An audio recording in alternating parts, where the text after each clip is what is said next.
sounds like running a business. You got so many things there that you've got to scale and be really good at, 4 different cars, how is the pit going to work? How does practice go, qualifying? You were 13. You told me last night that you would travel to Indianapolis all the time. Indianapolis 500 was a big deal. And your parents said, yes, you can get into go-kart racing. And then you started to be successful in that as you would go there every weekend.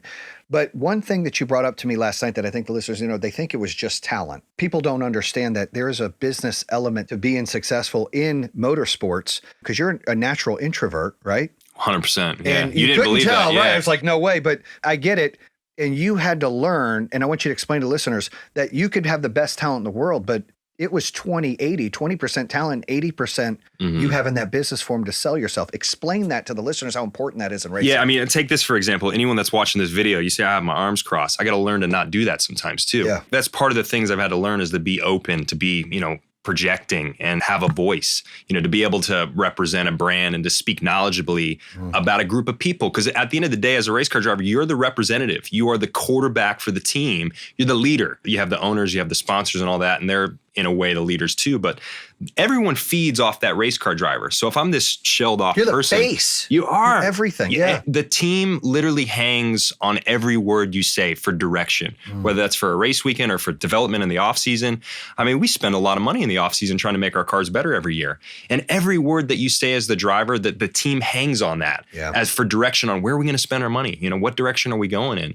So, if you're just this shelled off person, like I'm naturally an introvert, it's really hard to be successful in that environment. So as a person, I had to learn to adapt to that. I knew this is how I was, but I wanted to be a successful race car driver. I wanted to be the best ever. That's still my goal. The reason I'm in competition is I want to do it better than anyone's ever done it. It's not about money. It's about winning. It's about being the best, dude. Right. The money is a byproduct of that. It's a tangible item you get because you're chasing success and winning. 100%. Of course, I wanted to be successful and make money.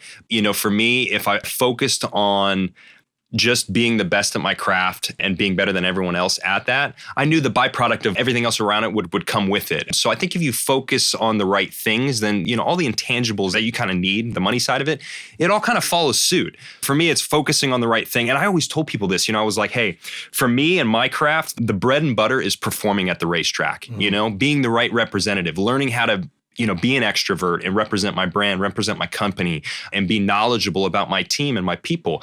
If I can be really good at that, I know that everything else will take care of itself. And yeah, I'm working on that stuff too, but if I'm not successful at, showing up, representing the brand and kicking butt at the racetrack and leading the team, then nothing else is going to work around me.